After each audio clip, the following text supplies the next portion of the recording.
So my name is Juan Gallardo, and I'm the 10th grade dean here in Sharpstown High School. Hi, Juan. How are you doing? I'm Farhan Shah, and I'm the instructional specialist here at Sharpstown High School as well. And we're really excited to be here today to shoot our first ever episode of Think Pare Share. We're going to be doing it because Juan and I have been doing professional development for the faculty on early dismissal days, and the faculty has had a choice to go to either his session or mine. And we thought it was only fair that everybody get an opportunity to see what we've been doing. And we've also had a number of teachers who haven't been on campus for district reasons. So it's an opportunity to get everybody on the same page. I've been doing a professional development series on pedagogy and practice. And this really just sort of like the art of teaching is what we've been focused on. Juan has been doing a series on classroom context. Juan, you want to talk about what classroom context is? Absolutely. Basically, I took an approach that went from the environment of the classroom, because it's like in a game. You see how the spectators are part of the game in a way. I think the environment is very important. So that was my first training about how to set the tables, how to decorate the walls, how to not thinking of the walls as something that stays the same for the whole year. It needs to evolve according to the lesson, etc. Then the second training was about the relationships between the teacher and the students. So it's like focusing a little bit on the person, on that relationship. And in the future, I have a very challenging one ahead about body language. That is something that is more about not the connection. I mean, it affects the connection between the teacher and the students, but it's focused on how the teacher poses himself, how his tone of voice, not the content, but the delivery, how the delivery is made, what to do with your body, what to do with your voice, besides what is actually said. So I'm excited because I don't think this has ever been done in education to my knowledge. So I'm excited and challenged and scared and excited at the same time. Yeah. So talk to me about the first training with physical environment and the classroom setup and the walls being dynamic and being able to change. What was the teacher response like to the training? It was the best thing possible in the sense that it sparked a debate.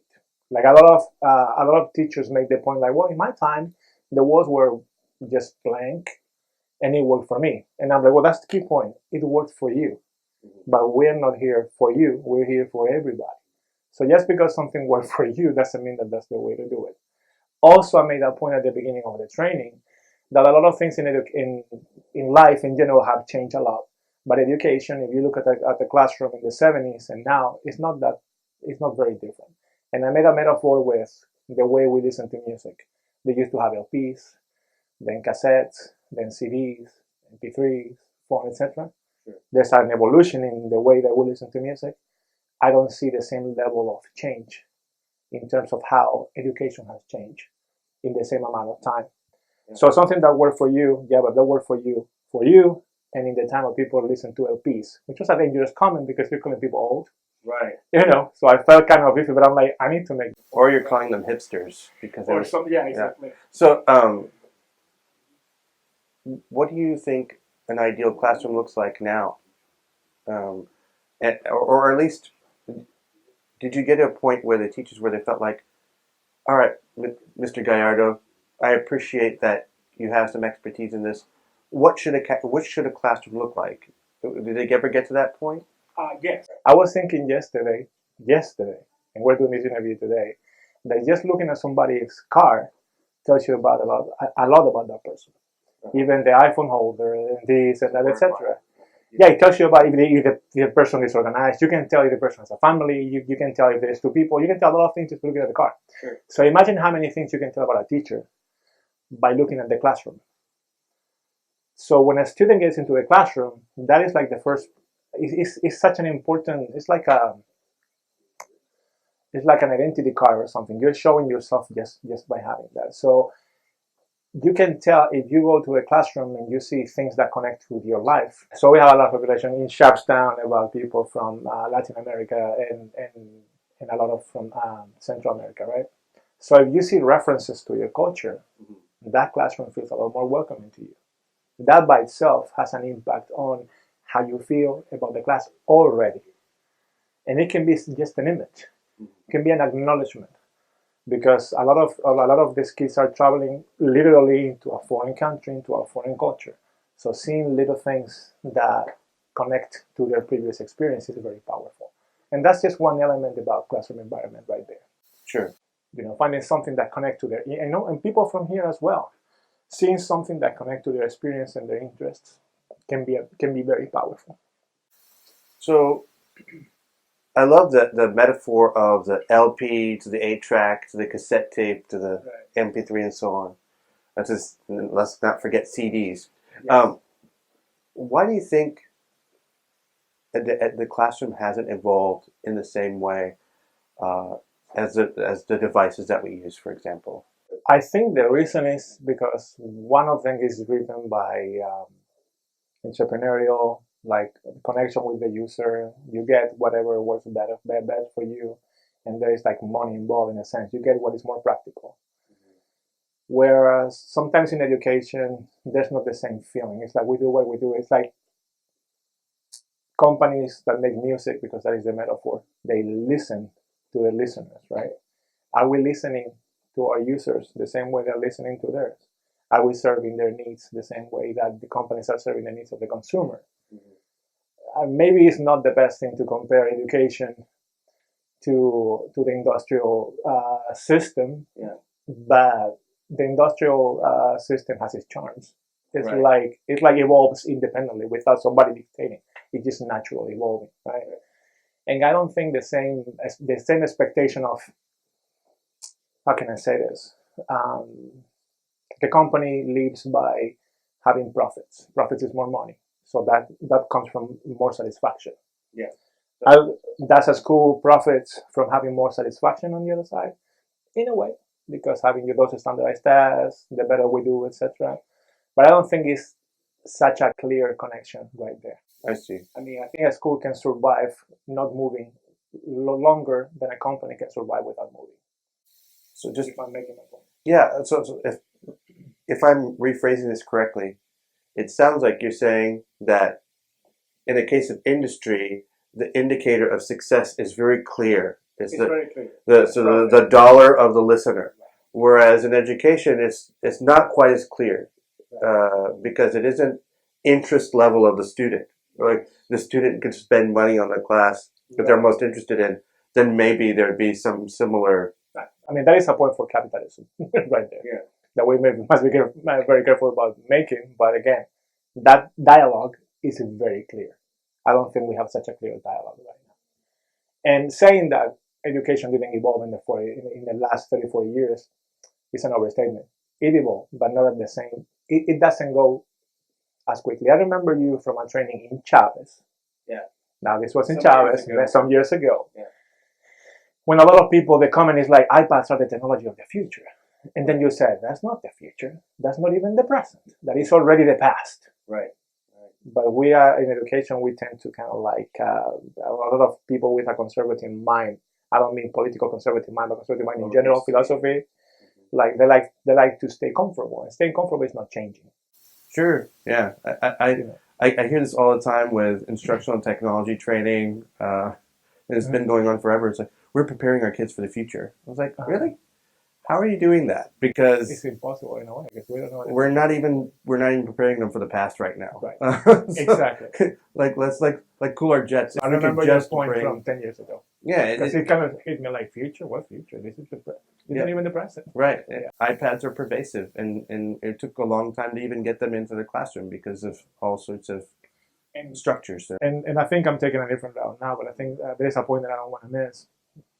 Because the world is changing so much, we need to stop giving them content. It's not about teaching them content, it's about teaching them how to be learners. Because we don't know what they will need to learn in the future when we're no longer their educators. Sure. So we're supposed to create expert learners. That's why, even in HISD, I think it's in TATS, to get a 4 in any category, it's always about what the kids can do without you. Sure. Yeah, I mean, and I'm happy you bring that up because it's a natural segue to pedagogy and practice, frankly. Right, exactly. And so, I had a lot of nerves about doing the first session as well, and not for the same reason as you. I mean, faculty at Sharpstown knows me.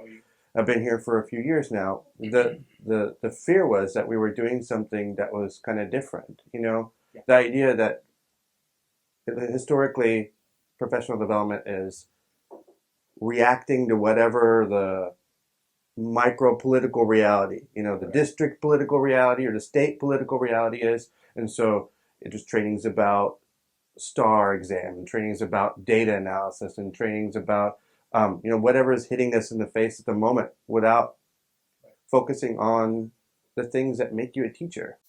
The key word right there was reaction. Yeah. Reacting instead of anticipating. Yeah, but there's something about being proactive that I didn't realize until this training was that it's really scary to have a sort of a point of view and stick with it. And so the first training, I think I took a really, really sort of soft step in that direction. And so the idea was I want teachers to think about all the tools that are available to them that maybe they don't necessarily consider tools. One of the things was that everything that I did in the training was something that you could do with your kids using their cell phones. And cell phones are a huge issue on high school campuses and probably campuses everywhere.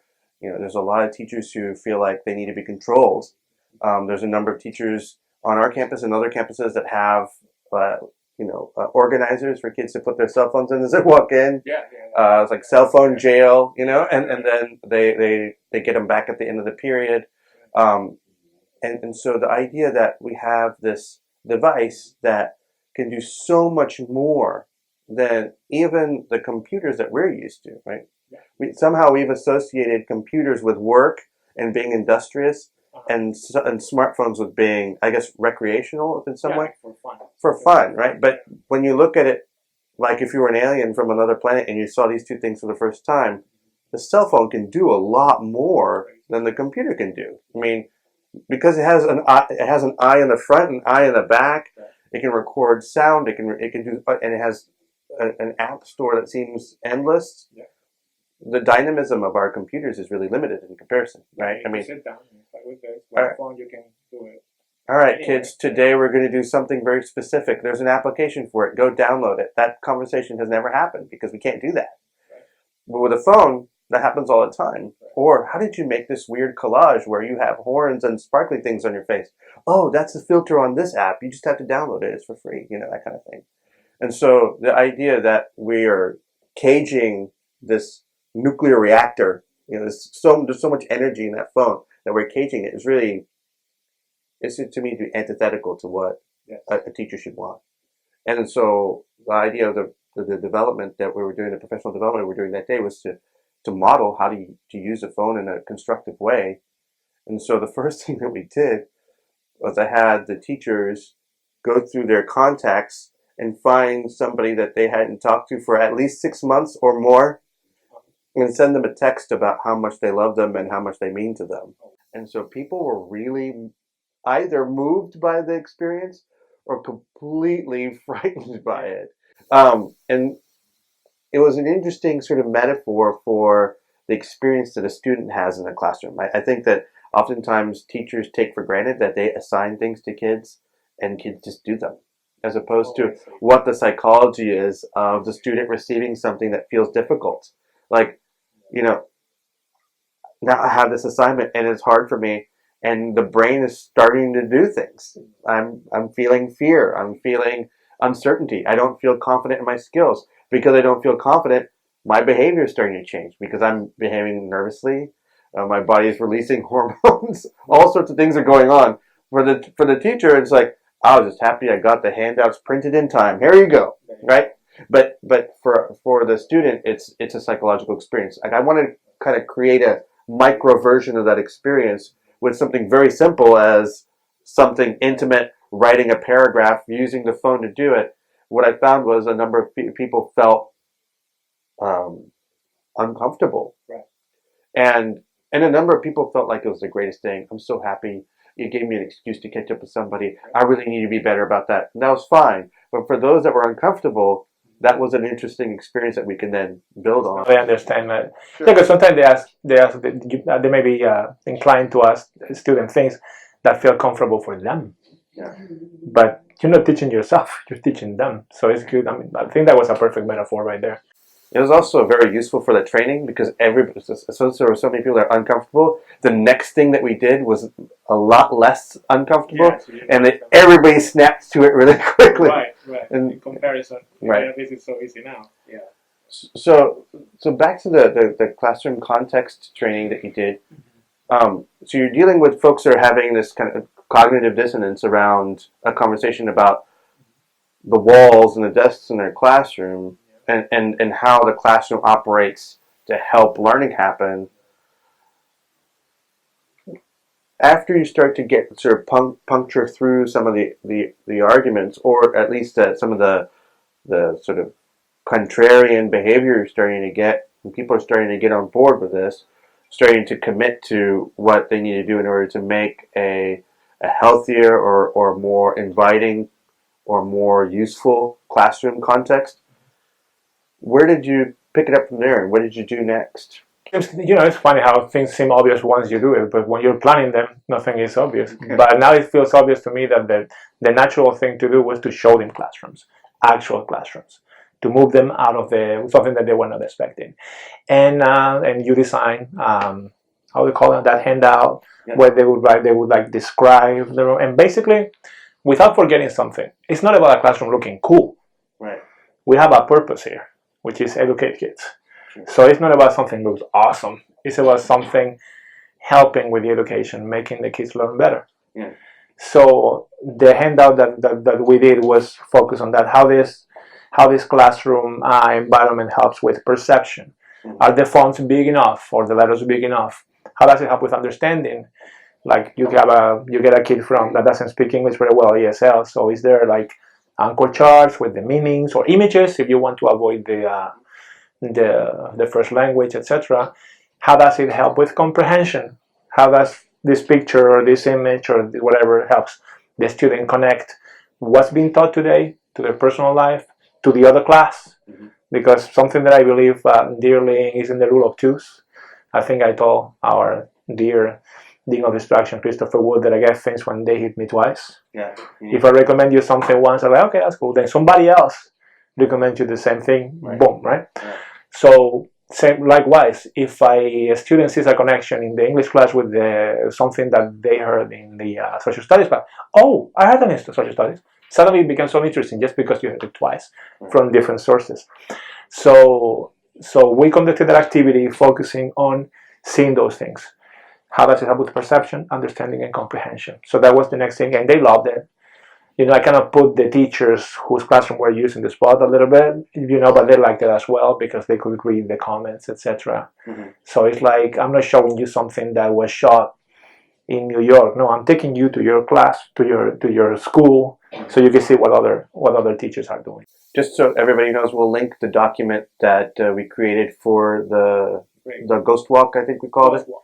Yeah, we're going to link that document to this video. So if you're watching this video, you'll be able to download that to use wherever you'd like. It's an organic document. We can always improve it. We welcome, comments and how to make it better, etc. Because nothing is stagnant. Right. We are not afraid of change, you and me. So I mean, this is first draft kind of stuff, and so the joy that I got to have with the training after sort of making everybody uncomfortable, and I feel like I might have had an easier job than you did, was that I unveiled a technique for summarization called telepuppets. It's funny to say. I like saying it. And the joke was, why telepuppets? Well, because you use your phone to shoot a puppet show, but we don't call phones telephones anymore. But you imagine if we called it puppets, that would be not so good. So telepuppets. And so the way telepuppets started was I was actually meeting with some of your English 2 teachers. And we were talking about how... Oh, so this came out this year? Yeah. Oh, I thought it was something that you had. No, absolutely not. It was actually something that came up after I had committed to doing this training. Wow. And it just so happened I was in a planning meeting with English 2 teachers. And we were talking about ways that kids could express themselves or express their understanding of material without it being embarrassing or difficult. Sharpstown High School, 50% of our kids are ELLs. You know this.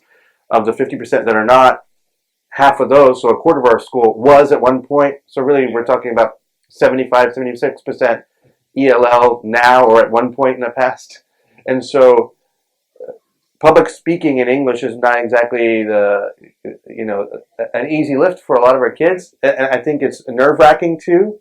And part of what makes public speaking acceptable to the ear is when the public speaker is comfortable, right? And so that feeling of listening to somebody who's having a nervous breakdown is not pleasurable to anybody, especially the one having the nervous breakdown. So the teachers are asking me, what can we do to get kids to present summaries or present their findings that doesn't make them feel on guard, And so I was like, well, they all have phones, right? So just like have them make crazy characters and lay them on their desk and have them talk, but we don't see them talking, right? And you can have a few kids doing this, right? And I didn't really have much of an idea other than that, but the teacher was like, okay, maybe we could do that. Mm-hmm. And they're doing it, right? Well, nobody did anything after I made that suggestion. Because I think it was so loose. It was just a loose suggestion. And when you sound like I sound and look like I look, and you're used to hearing ideas that come out of my mouth, it could be one of 100 ideas, only like one or two of which actually comes to bear any fruit. So maybe this is one of those weird Shaw things, and it'll go away. But I think the fact that it kind of sparked the attention of the teachers kind of helped me. And so I went back to the office and kind of turned it into a real usable thing.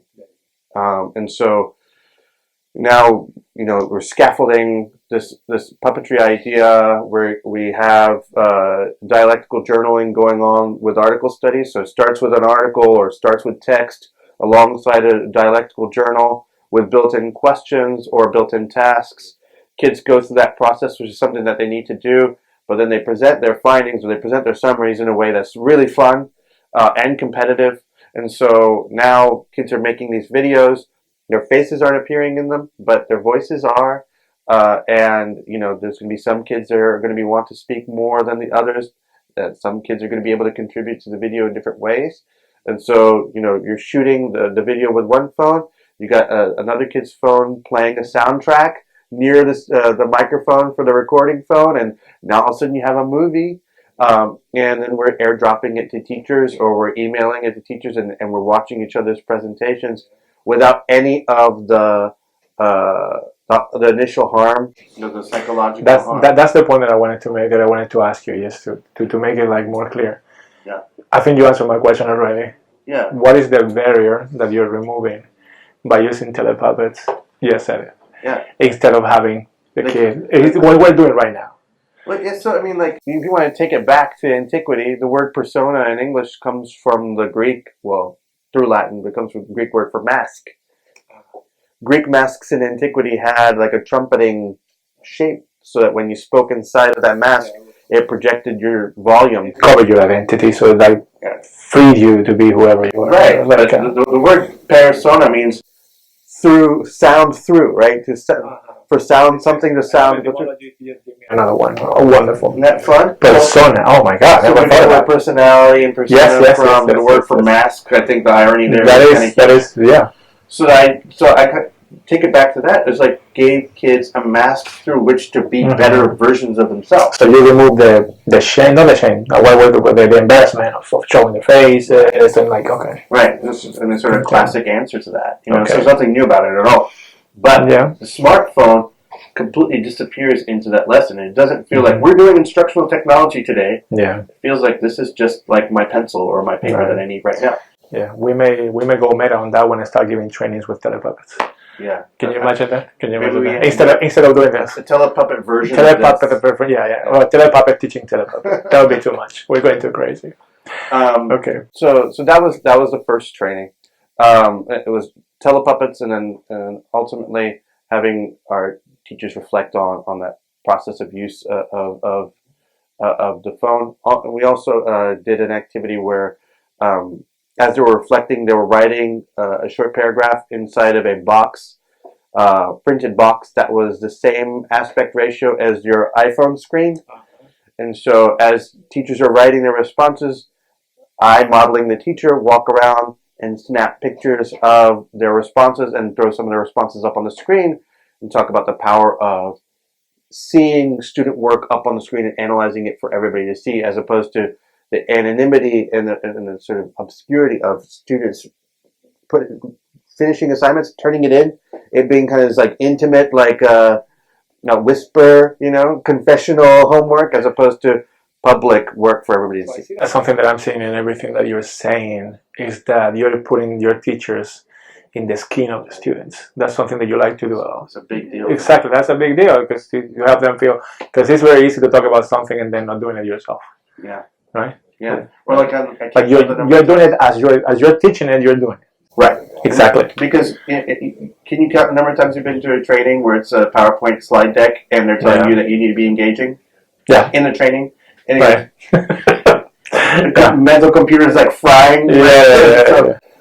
It's the same way as saying that you need to give kids options, and once you're saying it, you're only saying it in one way. Right. I'm not giving you options, but I'm talking to you about giving them options. Yeah. So I think in our PowerPoints, and I think that is why you prefer Keynote to PowerPoint, because you want a very visual, engaging visual, plus you're talking at the same time, plus they have something under there, so you're hitting them in different ways. Well, I don't know how you feel about this, but it's something that I toil with, having been a presenter for as many years as I have been. I think we were talking about, I think I've been presenting for 15 years, which is as long as the kids recording this are that age. You remember that when that's the way we met. You were presenting something to me. Yeah, true. Yeah, I had shorter hair. In a way, yeah. So having presented that long, I've always felt like slides with text detract from what I want to do. The old-fashioned PowerPoint. Yeah, so is the audience, in the case, is students or teachers, supposed to focus on the slide with the text, or are they supposed to focus on me? Right. To go together. They're supposed to flow together. One should connect to the other, as opposed. Because when you're laying the same information on top of itself, it creates this kind of weird feedback. And that happens to me when somebody reads something aloud as I'm reading it. I guess my mind is focusing on the sound matching the letters, and I'm not paying attention to the actual content. Right. So instead of reinforcing it, is what you said. I like that metaphor. Major feedback. It takes me out of it. Yeah. So my presentations, well, at least it's my style when it comes to the visuals, is that the visual do something to enhance the message of what I'm trying to convey. Correct. Or create a feeling in the room that's more appropriate for the subject I'm discussing. Correct. So as a social studies teacher, I love to do this. If I'm teaching the Mongol invasion, and there's images that kind of transport you to that part of the world, and in the background there's Mongolian throat singing going on. Right. The sound. We haven't talked that much about sound. The students are right there with Genghis Khan conquering Asia. Right. That's really important to me, as opposed to from 1258. Dates. Yeah, that's the classical approach. Like in this thing, whatever. Yeah, numbers and dates. It seems to me that's easy enough to find, and that's another. It kind of goes back to your criticism of the evolution of music versus the evolution of education, which I think is really, really.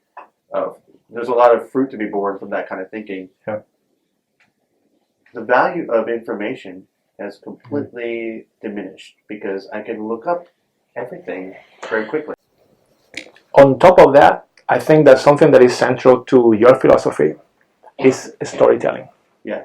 Like make things like into a story. Like, so you connect cause and effect with cause and effect, etc. And when you're teaching, so for example, social studies, that's very important. So before you mentioned is dates and numbers and this and that. What about how what happened then is affecting my work now? Right. Making the connection with the student. Or that affected what happened next. What do you think it is the power of a storytelling connected to education? Yeah, that's a huge question for me, because I think that Okay, first of all, to zip back to your social studies comment. Yeah. I mean, our word history is the same word as the Spanish word for story. I don't think that there is any... In Spanish, it's the same word. Historia for story. It's both. In English, you have story and history. Right. Yeah. Somehow those words are separate in English, but I don't think that there is any difference. And so I like that history is a story. Yeah, it just means story. The idea that somehow history has become anything separated from the stories. Yeah, it's the big story, so to speak. It breaks my heart when a student says, "I hate history." And I say, wow. Do you like movies? I love movies. You like history. And you like stories. If you like stories, you like history. You like history. Literally the same thing. Yeah. That we've kind of made them bad stories is a problem.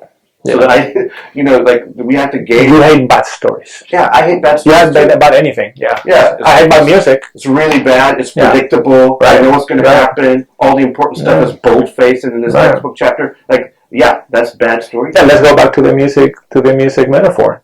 I hate bad music. That doesn't mean that I hate music.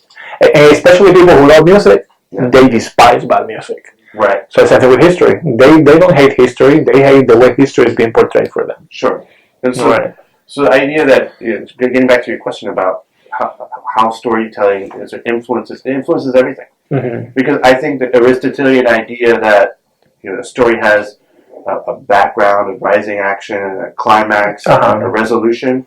The hero's journey. Built into our genetics. I don't think there's any other pattern that I've ever found in my... No, and I don't want to spend too much time on this, but that is the reason why, if you follow that hero's journey thing, you realize that Lord of the Rings, that all the Rocky movies tell you the same story. And you keep loving it each time because the way they're told.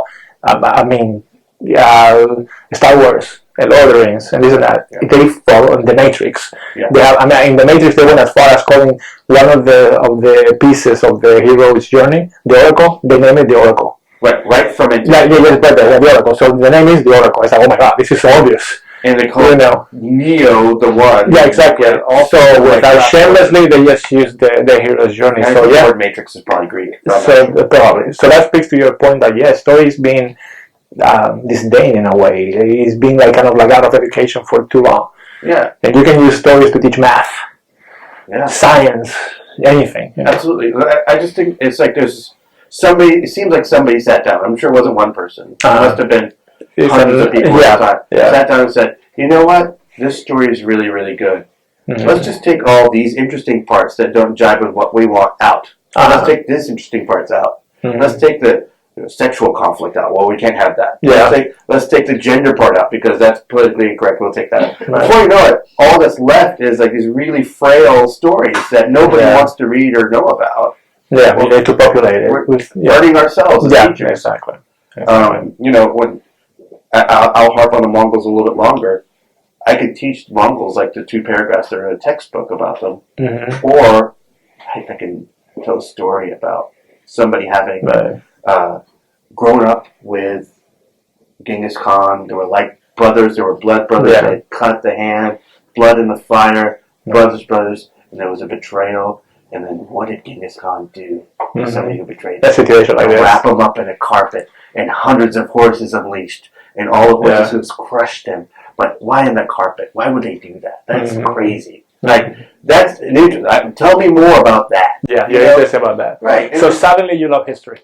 You make this transition from classroom environment, physical environment, to student-teacher relationship with teaching training. Right. First of all, talk to me about how you see that as a natural segue. I love it. I love that question because there was this poem that I used to teach in literature that I realized by reading the poem. It was a very depressing poem about Spain when we lost our empire and all that. Yeah. And the poem looked at the Spain as a whole, then it looked at a little town, and then you look at the house of the poet. And I love that image of going from really white to really concrete. Yeah. So it's the same thing here. You start with the environment, you go to the relationship with kids, and you end up with the teacher itself. Sure. It's like going from a white point to a very subjective, a very, very specific point. Mm-hmm. So that was the way I looked at it. You start with the atmosphere surrounding the thing. I'm a writer as well. And when I'm writing about action. I'm writing about the scenery, and I'm writing about the atmosphere, which is those things that move but are not central to the action. I think classroom environment is pretty much steady, at least in a classroom. I mean, the smartboard may change, but it doesn't change that much. I think what the teacher does is like the action, but there's that middle thing in between, which is the connection, how the main subject, the protagonist of the story, connects to the other people, in this case, your students, right? And a point that I really want to make is that the importance of that is paramount. I mean, that is how it connects. Mm-hmm. So far, I've been working here for like 2 months, 2-3 months, something like that. And I must say that this is something that I said on that second training. The best part for me so far is something that some assistant principals or deans in some schools may not like too much. Is when they tell you, we have a new student for you. I'm like, oh my God, now I need to do something that, I need to change my schedule for the day. I realize that is possibly the most important thing that I've done so far. Sure. Because just like you like to put your teachers in the position of the student, sure, I put myself in the position of a kid who comes to this school. In many cases, this is the first time they come to a school in the United States. Yeah. And I'm the first person that talks to them about something as important as making their schedule and telling them a few things about the school. I put myself into their position. I may have done 100 of those already. I cannot remember their names. I may have forgotten their faces, but they will all remember me because it's like, how everybody remembers where they were in September 11th. Everybody will remember the first person that they interacted with in an American school. Wasn't a catastrophe. No, it was great. No, but the thing is, I'm very aware that this moment is super important for them, sure, even though it's just one of many moments similar to me on every day. So I want to give it, the value it has. So I make it personal with them. I turn my computer screen. This is the classes I'm giving you based on the credits that they're going to take you from. We're going to put in your transcript. They're going to accept from whatever your country was, So this is the rationale. I'm giving you power. Mm-hmm. I'm letting you explain you, because in many cases they're not used to be given the power of at least understanding the why. Right. This is why. And I don't stop there. I step outside like, okay, this is the way this school is set. This is A, B, C, D, and E, 1 and 2. So if you are in B2, you're in that area, in the second floor, and blah, blah, etc. How important is that for that kid? Imagine, compare that to just like, these are your classes, get out of here. Yeah, the room numbers are on the schedule. And also connect that to how important it is when you know somebody. They say that a first bad impression takes 8 good impressions to fix. Sure. Like if you were mean to me the first time I met you, it's going to take a lot of you being nice for me to change, to take that niceness and everything. So, and I'm just the dean. If they're great kids, they may talk to me 3 times in a year. But how many times do they talk to the teacher? I mean, the teacher is way more important than me. Mm-hmm. So if that connection is important for me, imagine how important it is, the relationship that they establish with the teacher. So how do you, because that feels like such a huge weight. Yes. How do you get teachers in a session about student-teacher relationships to start? That was one of the stories that I told them. That's one of the things that I specifically said, this is something I do. So likewise, if I walk to your room with a new student, don't say, oh my God, I have a student. Why don't you say, oh, that's awesome. You just came on, I'm the first teacher you're ever going to meet. I mean, how cool is that? Right. And change that. And that initial spark can, even from a selfish point of view, can make the teacher have a much better experience with that kid for the whole year. Those first even 10 seconds are super important. And I'm not talking about the whole relationship. I'm just talking about the spark, the beginning of a relation. It sounds like a little bit of performance, right? I mean this in the best possible way. Yeah. Not like you're pretending. But you have to put on the best possible face, which I think goes back to it. Ironically, a mask reference, but the idea that Mr. Shah's having a bad day. He had a flat tire on the way here. He had all sorts of bad things happen. Now he's in front of his class and. Dad can't print. And the cops. Yeah, he just got here from the West, and it's his first time in the United States, and now all of a sudden he's having to try to figure out how all these rules work. Mm-hmm. And he doesn't want to hear that I had a flat tire. It's not his problem. The same way that probably you don't want to hear what happened to him last night at this moment. Right. So but it's important for me as a teacher or as a dean to make sure that I put the best face for it, because it's a big part of your... Yeah, and what's our job, Farhan? Yeah. What do we do here? That's a big question. What do we do here? I'm almost tongue-tied because it's such a big answer. Right? Exactly. But if you have to, like, what is the point? We connect with kids so that we can lead them towards a better version of themselves. And it's about them. But that got to connect with kids in order to do that. With which kids? How many of them? I guess 50% of them? No, it has to be 100%. Yeah, even that kid that comes to you that day when you had a flat tire and you had a bad day, that kid is part of the 100%. And even that kid that's a flat tire kid. Right. Like, right. Like every day, it's like something's bad's happening. Yeah. That kid needs as much, if not more, attention as. Right. And that happened to me sometimes. You see kids walking and the same kids are causing trouble every day. And my first impulse is like, whatever. It's like, but no, I need to work with that kid more than the others because that kid needs me more than the others. So it almost seems like if I could find the common thread between everything that we've talked about, it seems to me that common thread is around teaching practice about being so aware of yourself that you can actually change your initial or primitive reaction to the world around you into an educating reaction, into a reaction that makes the world around you better. And that's hard work to do all the time. Mm-hmm. Yeah, I don't have the necessary grammar knowledge to put it like that. You put it beautifully right there. You take it? That exactly, I can take that. Yeah. I'll say the second training that I did was built up on telepuppets a little bit. They were given an opportunity to apply telepuppets to their class. A big thing that we're doing at Sharpstown is the use of our academic compass, and one of the facets of the academic compass is small group learning. Another aspect is student choice and voice. Relevant resources and guided skill development are the last two. And so the idea that the professional development starts to look like an ideal class was important the second time around, whereas the first time around I felt like I really wanted just to create some positive muscle memory, relationship building with the teachers and say, hey, look, we can have fun and learn something together, and that's what Telepup was kind of about. The second time it was a little bit more of a, this is what a classroom could look and feel like, and this is what it would take to make that happen. So we had an initial activity that you did actually get a chance to be a part of once, where teachers worked as groups of diplomats to make a decision about whether an imaginary water source that was discovered in the middle of the Pacific. That was excellent. Yeah, they discovered an imaginary water source in the middle of the Pacific, and now you get to make a pipeline to either Australia or Chile, and you have to research which country needs it more, where it's most financially feasible, where the water could be reused, and so on.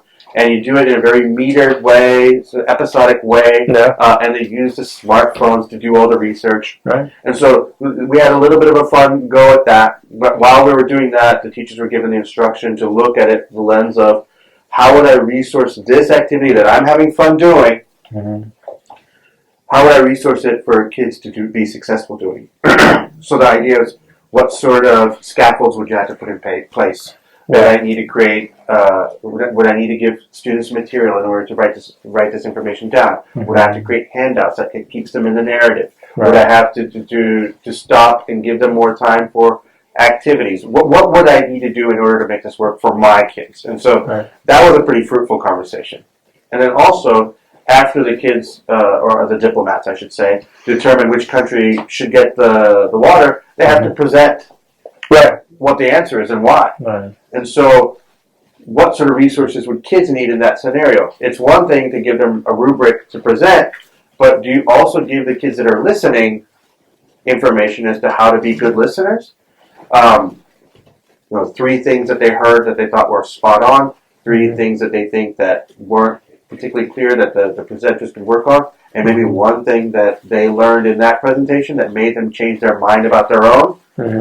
Shouldn't that be a resource? Isn't that something that we should busy ourselves in creating? And so that's where we went with that. After that, it was like kind of a sandbox thing where they had the ability to choose 2 or 3 activities to do before they left for the day. And I think the idea that the class is interesting and that it moves is starting to come across. I haven't decided what the next trainings are going to look like.